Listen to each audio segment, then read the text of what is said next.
Assalamu alaikum wa rahmatullahi wa barakatuh. Bismillahir Rahmanir Rahim. Alhamdulillahi Rabbil Alameen. Wassalatu wassalamu ala Sayyidina al-Kareem wa ala alihi wa ashabihi ajma'een. So if everyone has the syllabus, does anyone not have a copy? Okay, we'll be reading off the intention, inshallah, as we do at the beginning of every class. So, once again, I'll read and then you repeat after me. Ya Fattahu, Ya Alimu, Iftah lana, Fathan Qariba, Bismillahir Rahmanir Rahim. Alhamdulillahi Rabbil Alameen. وصلى الله على سيدنا محمد وعلى آله وصحبه وسلم. نويت التعلم والتعليم والتذكر والتذكير والنفع والانتفاع والإفادة والاستفادة والحث على التمسك بكتاب الله وسنة رسوله والدعاء إلى الهدى والدلالة على الخير وابتغاء وجه الله ومرضاته وقربه وثوابه سبحانه وتعالى. Now all of us together. O Opener, All-Knowing One, grant us an opening soon.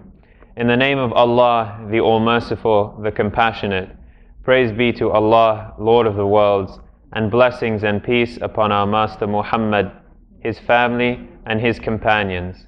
I intend to study and teach, to remember and remind, to profit and bring profit, to benefit and bring benefit, to encourage holding fast to the Book of Allah and the way of His Messenger, to call to guidance, to direct towards good, and to aim for the countenance of Allah and His pleasure, His nearness and His reward, exalted be He.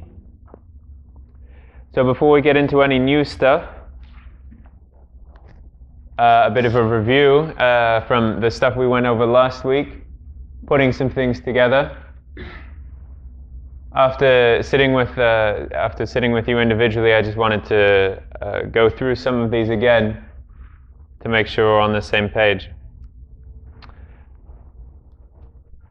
Once again, I went through a few of these with you individually, but not everyone. So I wanted to make sure we get through this.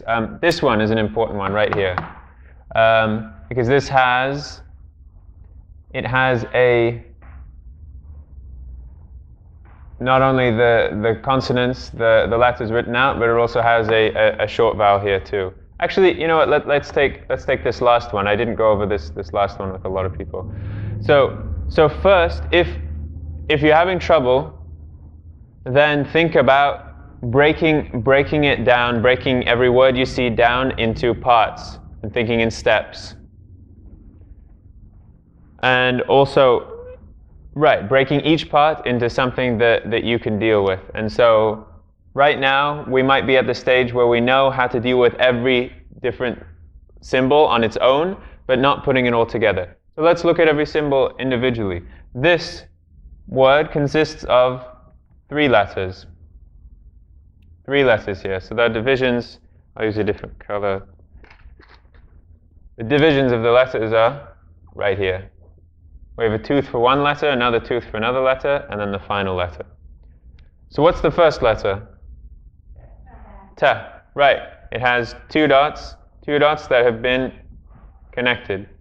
So 2 dots means it's a ta. And then we have a what? Okay, but what's just the letter? What's it called? A ta. Right? And then the last letter is ba. Okay, now we look. So now we figured out the consonants, and we'll look at the short vowels. What's between the ta and the ta? A fatha. And the fatha, the sound for a fatha is a. Okay, now between the ta and the ba, what do we have? Dhamma. And what's the sound of the dhamma? U. There we go. Now, after the ba, what do we have? Another fatha. Everyone see this? Just like how we have a fatha between the two tas at the beginning. Another fatha. The sound of the fatha is a. Okay, so everyone say this with me. Tatuba. Tatuba. Any questions about that? Okay. Similarly, the second one, I'll go through, the one above it, I'll go through this quickly. We have 4 letters now.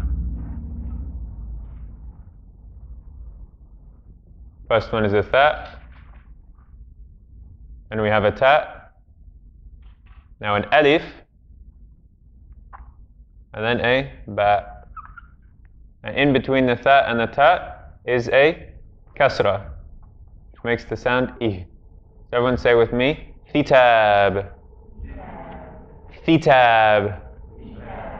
Good. And then the others, bat. Bat. Boot. Boot. Beat. Beat. Any questions on any of these now? Okay. We'll get into the new stuff, inshallah. Quickly now. Here it is. Quickly now, as kind of a booster to help us get through the rest of this lesson. I ended the last lesson with talking about something to do with the benefits of Arabic. Who remembers what I talked about? Okay, that was kind of something I asked you to do, an assignment to do. There's one bit of information that I gave right at the end of last class period. Didn't have to do specifically with letters of the alphabet, but a general thing within our tradition. Does anyone remember? Something about 10 deeds. 10 deeds. 10 hasanat. Every get 10 hasanat for, what did you say? For every letter that you struggle in. Close, but it's even better than that. What I mentioned is right. When we recite Quran, we're told by the Prophet ﷺ that for every single letter that we pronounce of the Quran, we get 10 hasanat, and that's just a minimum. So you mentioned that if we struggle in it, we get 10 hasanat. Well, not really. I mean, if you struggle in it and it's difficult for you, then inshallah, if you have the right intentions, then it'll be multiplied even more than 10. 10 hasanat is the base form. If you say one letter of the Quran, 10 hasanat. That's the minimum. And that can be multiplied if it takes more effort, or if you have a greater intention with it. If you're not just reading for yourself, but you're reading in order to eventually be able to learn this so you can teach others and bring this light into other people's lives. The bare minimum is 10 hasanat. Okay.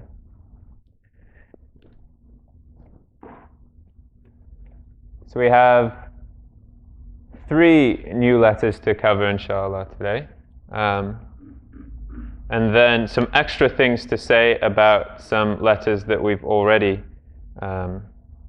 talked about in the last class period.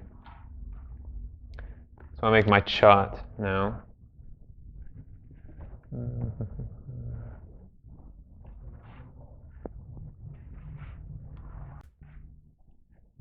Rahmanir Rahim. Does everyone remember what A, B, M, E stand for? What does A stand for? Alone, right? When the letter's standing alone, that'll be the form. B, when it's at the beginning of a word. M, when it's in the middle of a word. And E, at the end of a word, right? So, after, in the alphabet, after we have alif, everyone say after me, alif, ba, ta, tha, alif, ba, ta, tha. So after tha, we have Jiim. Its name is Jiim. Jiim. And the sound it makes, we can write it in English as J. Everyone say for me, Jiim. Jiim. So the sound is J. J. Just like the English word, we have judge. Everyone say judge. Judge. So in this word, judge, both begins and ends with this sound, with the J sound. Judge. Now take note that there's often when people are pronouncing Arabic, they don't say this letter quite right. Because if we're pronouncing Arabic, especially the Arabic of the Quran, the most correctly, the sound is the J sound. But often what you hear is a J sound. Not J, but J. This sound is more common in French, as in the word I in French, je, or red in French, rouge, right? Everyone hear the difference between je and je? Okay. If I say this letter correctly, raise your hand, right? If I don't say it correctly, don't raise your hand. Okay. So first, Jiim. Was that correct or not? Jiim. If it's correct, raise your hand. Jiim. Incorrect. Jiim is the correct way. Jiim. Jiim. Everyone say the incorrect with me so that we all understand. Jiim. Jiim. Jiim is incorrect. The correct way is Jiim. Jiim. This is it's a stop in kind of linguistic terminology. It's a stop. Although we might not all be familiar with linguistic terminology, we can understand pretty much what we mean when we say stop. That it's not something that continues. If I put it at the end, if it's the final sound in something, say I put before it. Now, if I say it the right way, I'm not going to be able to prolong it. I say edge. Everyone say after me, edge. Edge. If I'm saying it the incorrect way, it's not a stop. I can prolong it. Edge. Right? Everyone say edge. Edge. Right, that sound we can prolong. But the correct way to do it, we can't prolong. It's a stop. Edge. Edge. Edge. Right. So the way that this is written is, we start with a line going backwards just above the line of the page, and then we kind of make a loop or a C that extends back down below the line.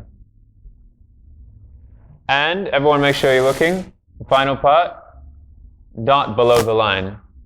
A dot that goes below the line, and in this alone form, it basically sits in that loop there. So I'll do it a few more times.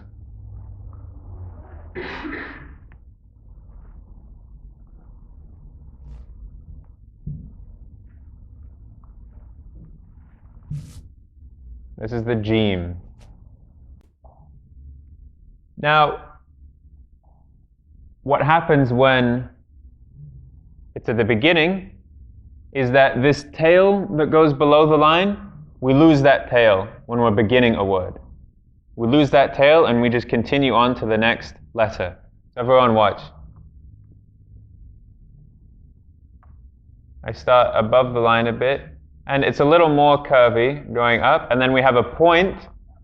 Now, once I get to the line, instead of going down now, I keep going along the line, and there's a dot below it. Everyone see how that first part is basically, it's this minus that tail below the line, you see that? So I'll do it one more time, or a few more times. A little bigger too.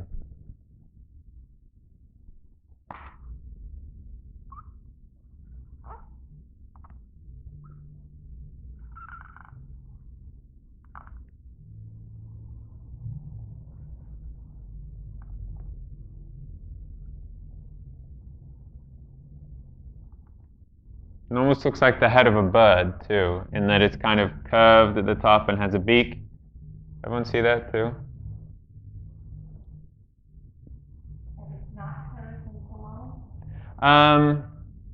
Not typically. It's easier to write it. Yeah, I mean you could curve it like that if you wanted to.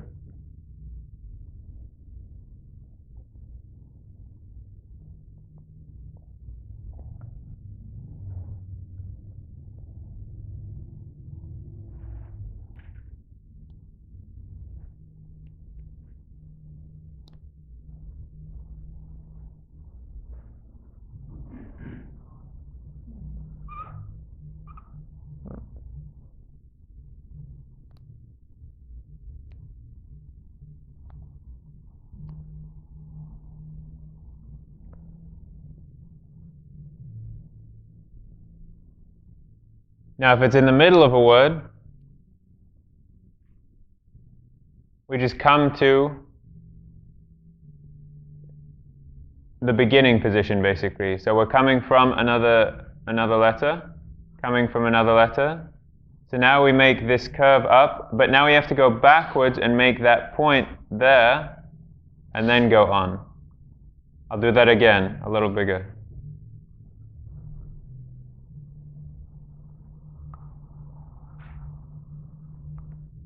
So when we make this line out here, we have to retrace that line again, go a bit past that line, the first line that we made, and then go down and along the line. I'll do that a few times.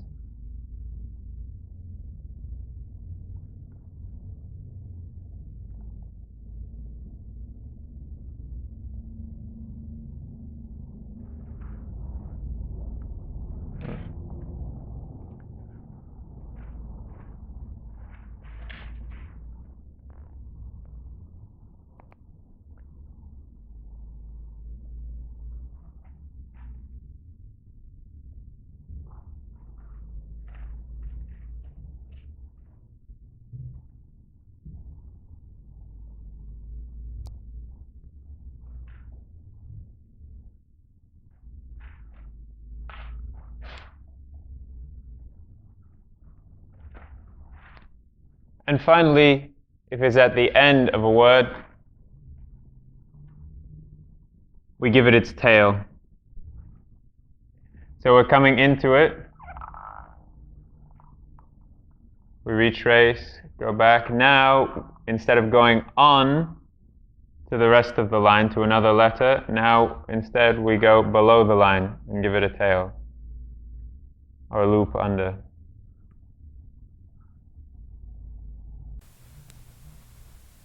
So I'm going to come around now, take a look. So one thing I was seeing, which is a common mistake, was not doing this point correctly. So we'll go through a few examples now. For example, if I say tujib, everyone say after me, tujib. So what do we hear in the sounds there? We hear ta,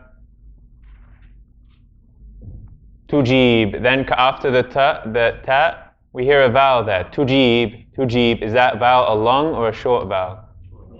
Short, exactly. Tujib. We hear that the second syllable is long, the first one is short. Tujib. Tujib. So it's going to be a short U. Tu. Then we have a Jiim. Tuji. Now what? After the Jiim? What kind of sound is it? Tujib. Long E, exactly. Long E, then a, what sound? Tujib. Right, a B sound. Okay. So now, here's our line. First we have a ta, and I'm going to put the dots for the ta in after I've written out the whole letter. So I have a ta. Now I go up to the Jiim, and then have a point out here, and then down to the line. Okay, now pause for a minute. Pretend I still have my pen on the page. Just a quick note. Okay, when we're looking at long and short vowels, we don't write the short vowels, we do write the long vowels, right? Which is why when we're going to write this, we see that we have a short vowel here, tu, jib. We're not going to write the tu, it's going to be a dhamma. But this one, is this a long or a short vowel? Long. In my writing system, the long vowels, all the long vowels are double vowels. Either two I's, two E's, or two U's. Right, so we are going to write, so what's the name of the letter that comes next? Everyone? Yeah. Right. Yeah. Yeah, and finally, ba. There we have our letter. Now we put the dots in. Ba. Here we go. Tujib. What am I missing now? In this letter? Or in this word? The dhamma. Right. So I put a dhamma on the ta, because it comes between the ta and the Jiim. Tujib. That's not so clear. Here, I'll try in black ink now.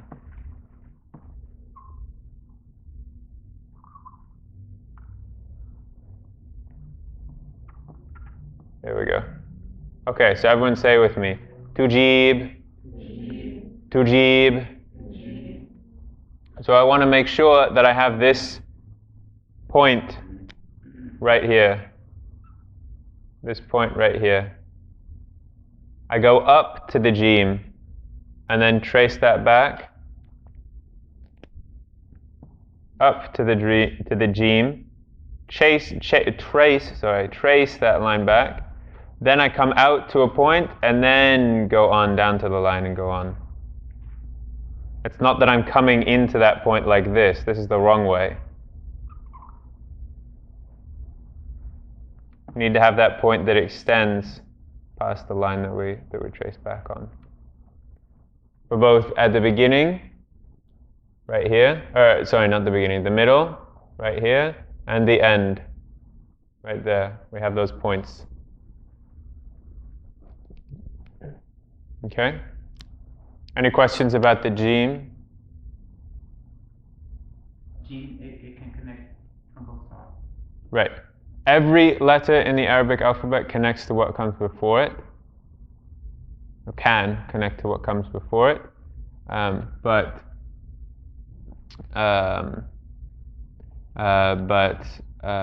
some of them do not connect to what comes after it. Right. And the Jiim always connects to what comes after it.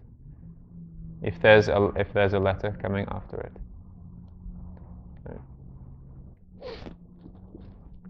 Okay. The next letter we have is the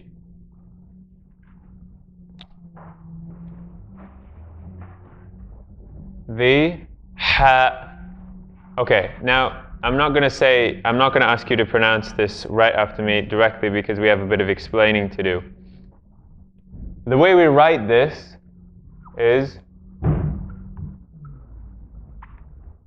ha with a capital H. Note that it's a capital H. This is going to be important on my homework and when you're transliterating things for me too. It's important to distinguish between this because in Arabic there's a difference. Basically in English we just have a h sound, an h sound. But in Arabic there are kind of two kinds of h's. The h, the sound that we have in English, which is represented by an h, that's there in Arabic. That would be a lowercase h. We'll get to that in the future, inshaAllah. This one is an uppercase h. Sometimes you'll see an uppercase h. Sometimes you'll see a lowercase h but with a dot under it or something like that. Some way to distinguish that it's not just a regular h. So what's happening here is that regularly everyone say ha. It's an English H. Ha. We can think about it intellectually. For some of you that might help. Then we'll give a few examples. What's happening with the the H, is that it's happening right at the level of the vocal cords, right down there, at the bottom of the throat. Ha. The place where that stop comes, it's happening right here. Most letters that we pronounce, they happen inside the mouth. This is happening down at the bottom of the throat. This letter, which is pronounced ha, happens higher in the middle of the throat. And so that's kind of intellectually how to think about it. Now, practically, when we think about puffing up a window, that's one example when often we make this sound without really thinking about it. When we go ha. Everyone, put your hand in front of your mouth and pretend like you're puffing it up a window. Or alternatively, when we imitate a dog panting. That's the sound, right? Everyone do that for me. That's the sound. It's a heavier H. It's not just It's okay. One more time. I want to see everyone try this at least. Okay? Try to pant like a dog. Right. Okay. So now try to make that a letter now. So make it into the name of the letter. Ha.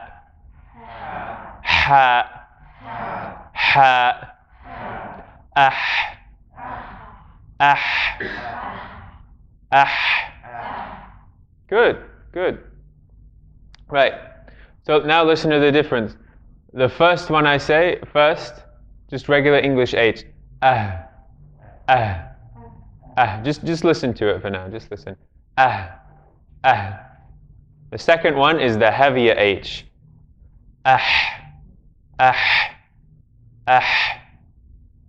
You hear that heavy, like dog pant almost, or puffing up window sound. Everyone say now after me. Ha.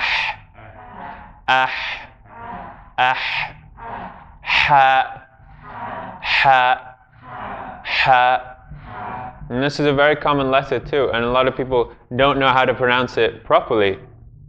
Anyone know an example of a common Arabic word that this letter is present in? Okay, what did I hear here? Alhamdulillah. Everyone say Alhamdulillah. Alhamdulillah. Right. When we say Alhamdulillah, it's not just Alhamdulillah. Alhamdulillah.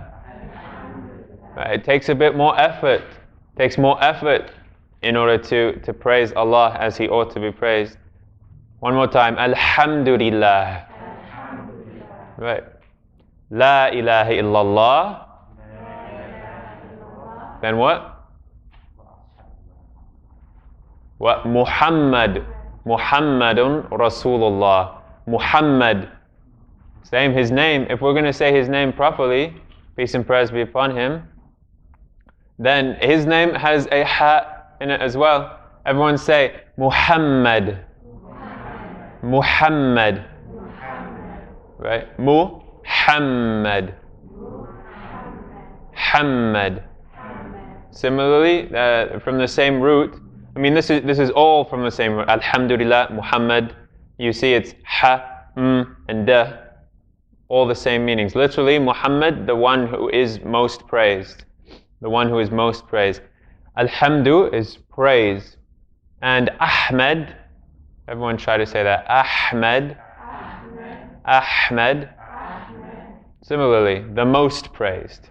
The most praised. Ahmed. Ahmed. Another name for Muhammad. So, this is the ha. Ha. Now this, alhamdulillah, well, for better or for worse, looks similar to the Jiim.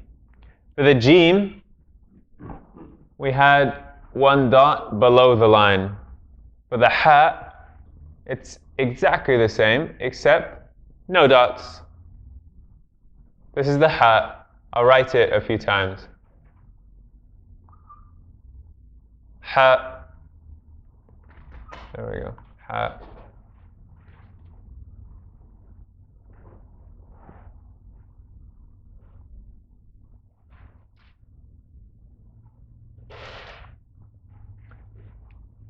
And since I've already kind of written along this list, in order to make the beginning, middle, and end ones, all I do is just erase the dot. You guys have to do the work though, especially if you write in pen. You can't just erase the pencil marks that you've made for the Jiim.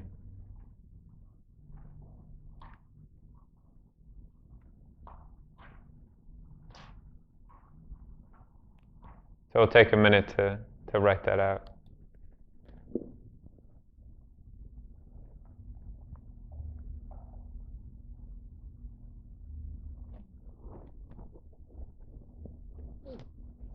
Okay, so any questions about this? Any questions about the ha for now?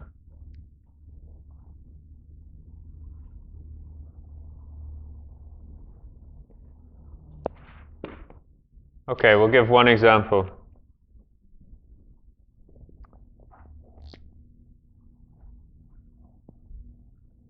How do we say veil in Arabic? Veil, in many different senses of the word. Any guesses? Hijab. Hijab. Here we go. We have a ha, then hijab. Hijab. Hijab. When we say hijab, is it a short vowel or a long vowel in between the ha and the ja?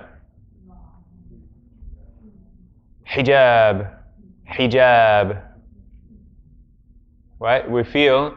Compare the two syllables. Hijab. Hijab.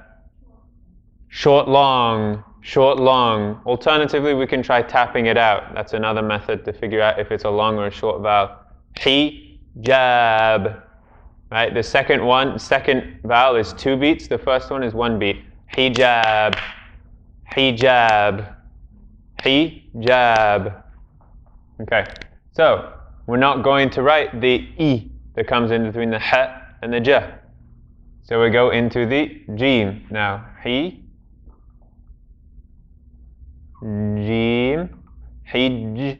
Then what do we have after the Jiim? Hijab. Alif.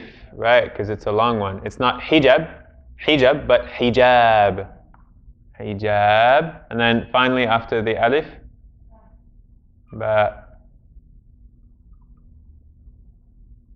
Now we can put in our dots. And there we have, once we put a kasra on the ha, or in between the ha and the Jiim. Everyone say with me, hijab. Hijab. Hijab. Hijab. Okay. Now I want to hear it individually from everyone too. Often putting a kasra on the ha is one of the most difficult things to do. Hi, but try it. Okay, what's that? Hijab.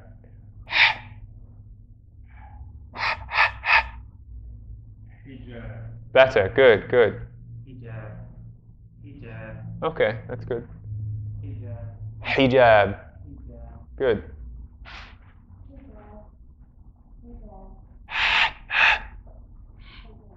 Good. Hijab. Okay, better.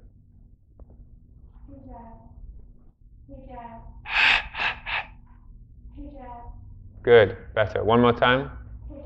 Okay.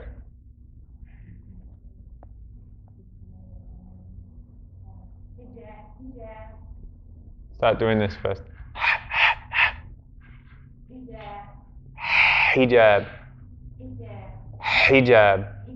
That's good. There we go. There we go. Good. Good. One more time. Good. Hijab.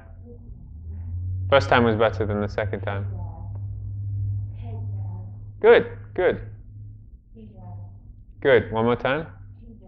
Good. Now, but in that, remember the Jiim is j, hijab, not hijab. Right? I was almost hearing a zh sound. One more time. Hijab. Hijab. Good. Okay. Just go with me like this. Heavier. Okay.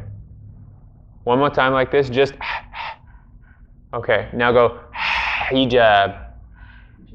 Good, good. Now a little shorter. Hijab.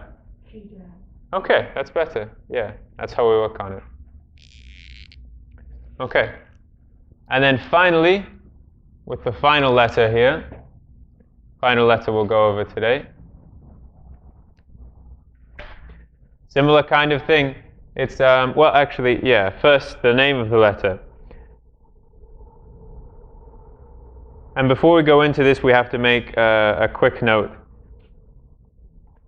What I told you last time was that in Arabic, there are 3 vowels.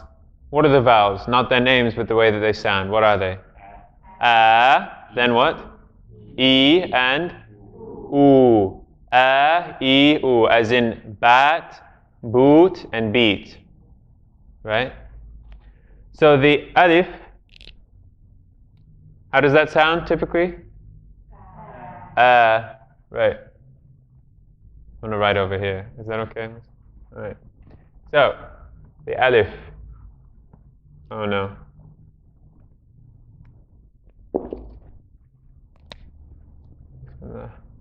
Okay, the alif. Usually, sounds like this sound. Bat. Bat. Except, in certain circumstances, i.e., after certain letters of the Arabic alphabet, the alif changes its sound. After certain letters of the Arabic alphabet, the alif changes its sound. That's why, what's the name of God? Allah. Right? And yet I told you there were only 3 consonants. Which of those 3 are only 3 vowels in Arabic? That's not one of the 3 vowels I taught you. Allah. No, I told you that we had U, we had E, and we had A in Arabic. So why don't we just say it all? Allah, Allah. The alif, when it's after certain letters in the Arabic alphabet, becomes like Ah, as in Allah. And in English we have the word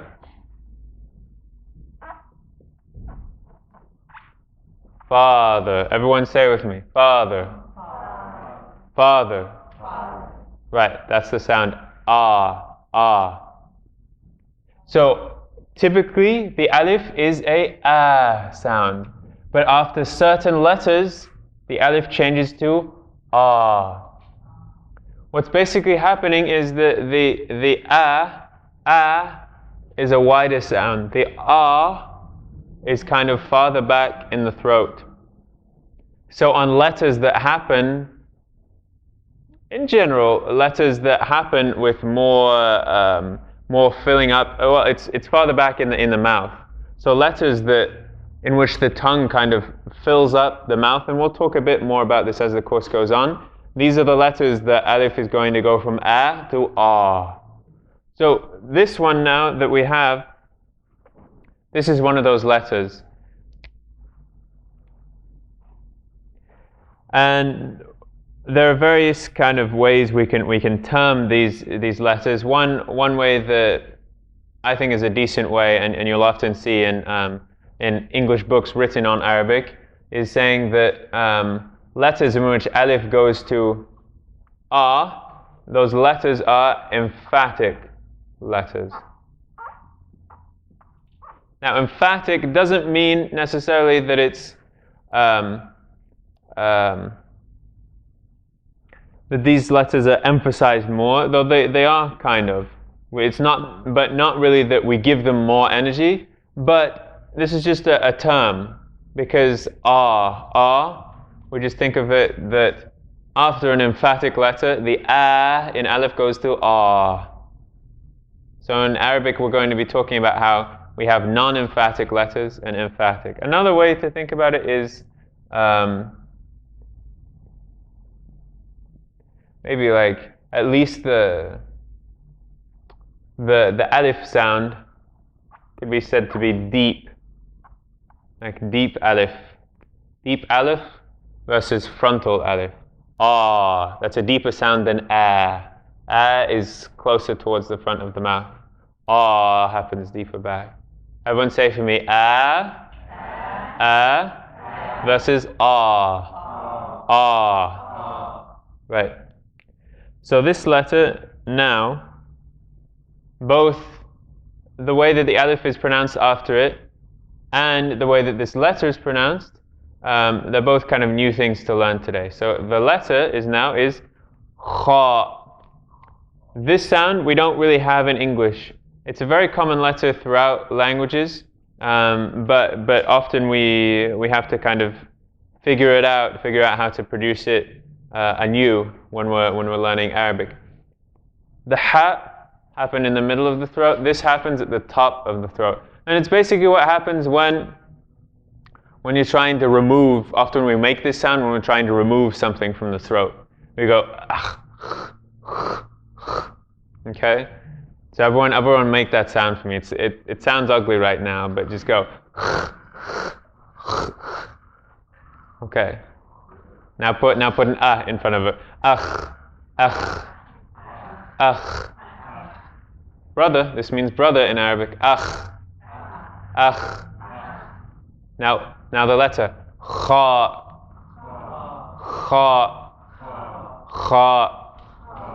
Okay. Right, so this is the next letter.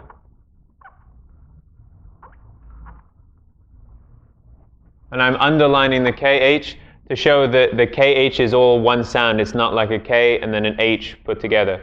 Because in Arabic we have Ks and we have Hs.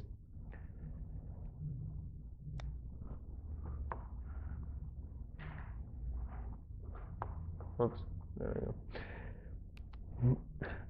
So if you're pronouncing Arabic correctly, then you'll be pronouncing these letters correctly. A lot of people confuse between different letters. Some people confuse between the K sound in Arabic as in إياك نعبد وإياك نستعين in Surah Al-Fatiha.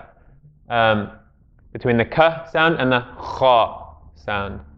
Right? Khaa. But one of the more common ones is that when people see that there's a capital H or an H with a dot under it, then they say it like a Khaa. They think it's a Khaa, but it's not. So a lot of people say, for example, you sometimes hear some people say Ahmed, right? Because it's not Ahmed, not quite. That's not the right Ha. That's not the right H, really. It's Ahmed. But it's not Ahmed and it's not Ahmed. It's between the two. Ahmed. Similarly, Muhammad. Right, and Surah Al-Fatiha. Al-Fatiha. Right, this is in a Ha, which is distinguished from a Khaa. Right? Everyone say it one more time. Khaa. And again. Khaa.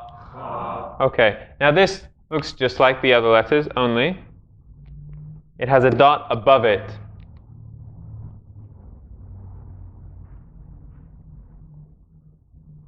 Same form, different dot.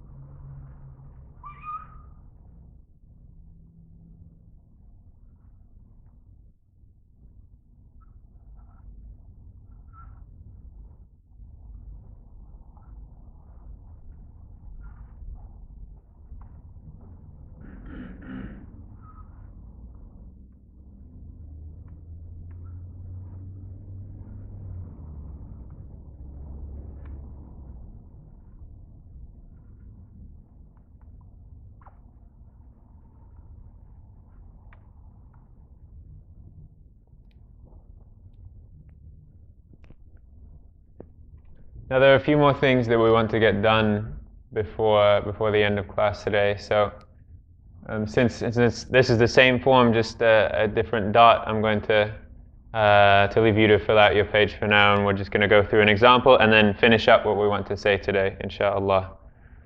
So if we want to pronounce this word correctly,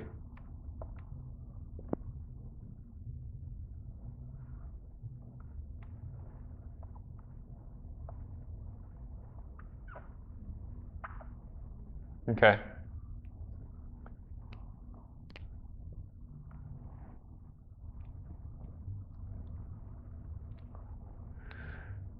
Now the first letter, what's the first letter? Khaa. And then we have an alif, and then finally a ba. And on top of the ba is a fatha. Right.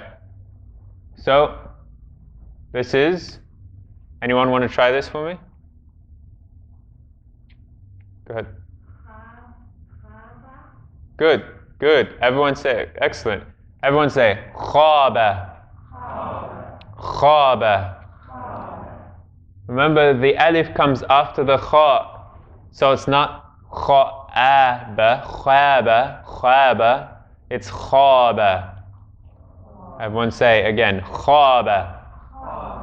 Khaba. Right.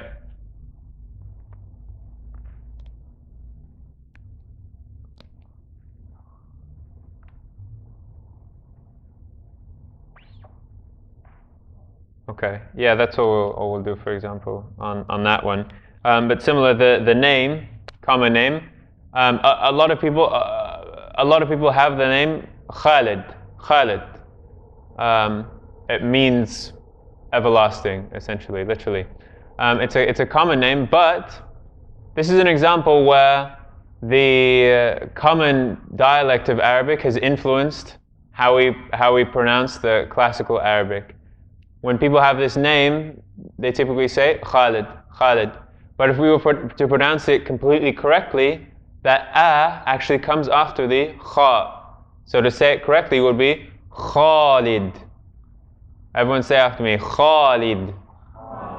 Khalid. Now I'm not saying that everyone who has the name Khalid and says it Alid, Khalid, is like they're pronouncing their name wrong. It's their personal name. They figure out how to pronounce it themselves. But if you see this in the Quran, Khalid. It often appears in the Quran when talking about people staying in Jannah, staying in paradise or in the fire. Khalidina fiha. Right? They're staying in there forever. Khalidin. Forever. Khalid. Khalid. One more time. Khalid. Khalid. Right. Okay. And then finally, a few notes to make about the Waaw, and the Ya.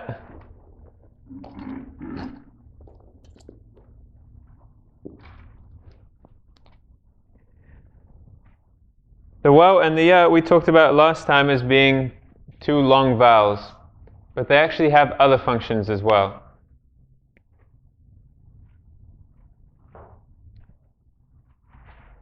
If you see one very important rule in Arabic. In Arabic linguistics, the way that the Arabs think about language is they say that it is physically impossible for anyone to start a word with a vowel. So in Arabic, when we're writing, we will never ever start a word with a vowel. So when we say words like a or Allah, what the Arab grammarians say is that it's actually starting like the first consonant. It starts with a consonant, and that consonant is in the back, is at the bottom of the throat, and it's when it happens at the vocal cords, and it's where air gets stopped.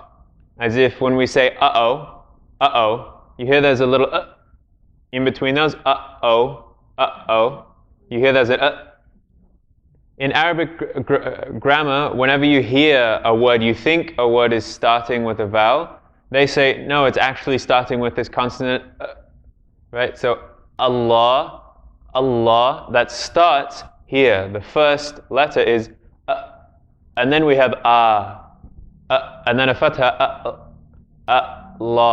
Allah. Similarly, Islam, we start with and then we have Islam. It's okay if that doesn't make complete sense right now. The important thing is that why is this important right now? It's important because if we ever see wow or ya at the beginning of a word, it's not u or e, it's now a consonant. Wow is now wa, just like in its name, wow, wa. And ya is ya, just like in its name, ya.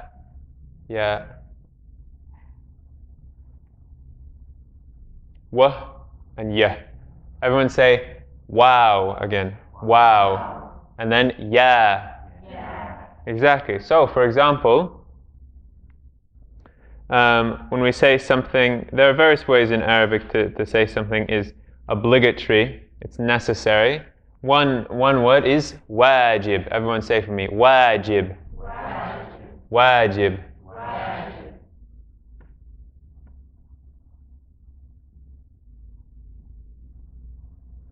Wa, right? Wa, a, j, I, b. Oops. Everyone say for me, wajib. Wajib. So you see how the wow, it's not an oo, it's a wa sound. Wa.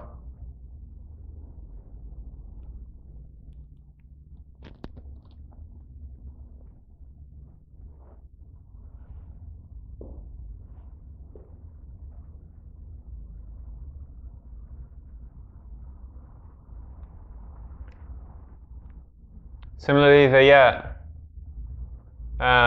to say it is necessary, as in it is necessary to do this thing, it is necessary is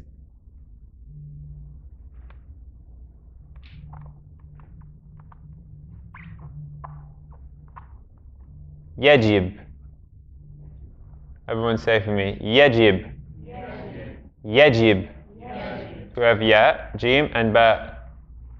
And then a fatha and a kasra. Yajib. Yajib. So now this ya is a ya. It's not just e. If we switch them around, we can say, if we switch some of the letters around,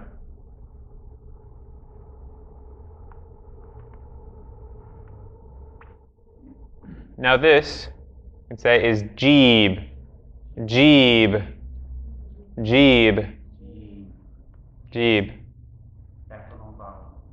It's a long vowel now, yeah. So both the ya and the wow, they can be either a long vowel or a consonant.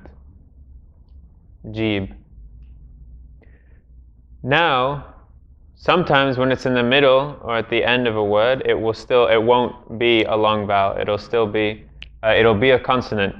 If there's any other kind of vowel, any other kind of short vowel, any other kind of vowel along on either side of this ya, it's not going to be a long vowel. I'll show what I mean. So here we have, if I put a fatha there,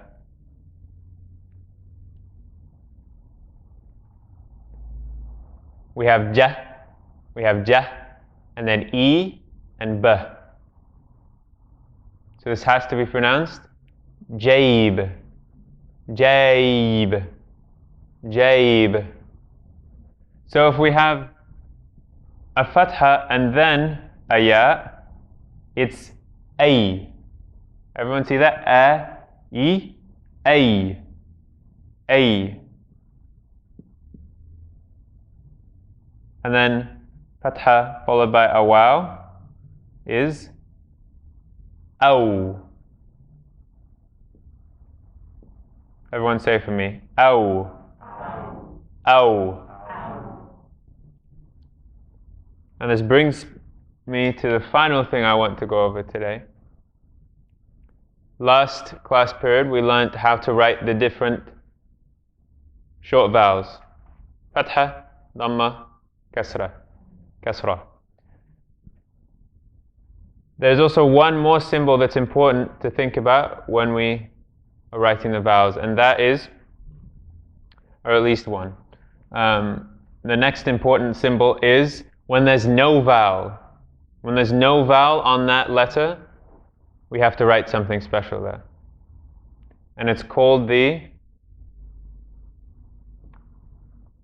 there's my little box for the symbol.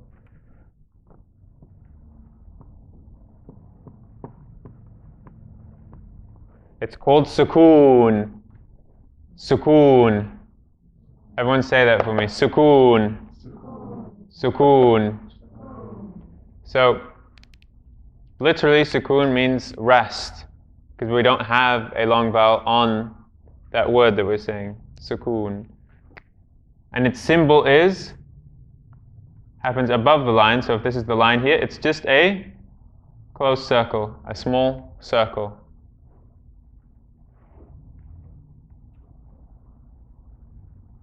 So in the word jaib here, there's no vowel on the ya.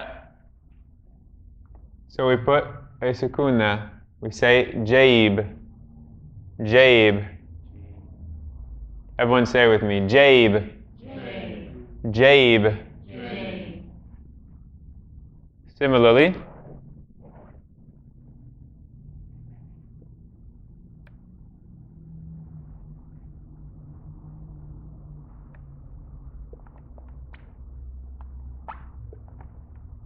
to say you have veiled, you veiled, is, okay, first of all, what are the, don't look at the vowel markings, look at just the letters. What do we have here? What's the first letter? Ha. Then the second letter? Jiim. Third letter? Ba. Fourth letter, or last letter? Ta. Okay. In between the ha and the jiim we have a fatha. Ah. And then what sound do we have between the jiim and the ba? Fatha. What about between the ba and the ta? We have a sukoon. It just means there is no vowel there. So we're not going to write anything in the English. We leave that blank. There's no vowel in between there. And finally, after the ta, we have a ah. Exactly. So this now is hajabta. Hajabta. Everyone after me. Hajabta. Hajabta. Right. Now we don't, all this means is that there's not a vowel there. We don't we don't put any extra sound or any extra time there. Some people make the mistake of going like hajab, and then they stop there, hajab, and wait a bit and then say ta. Hajab, ta. Hajab, ta. Right? No, it just means there's not a vowel there. Hajabta. One more time. Hajabta. Hajabta. So say Subhanakallahumma wa bihamdik ashhadu an la ilaha illa ant astaghfiruka wa atubu ilayk. Wassalamu alaikum wa rahmatullahi wa barakatuh.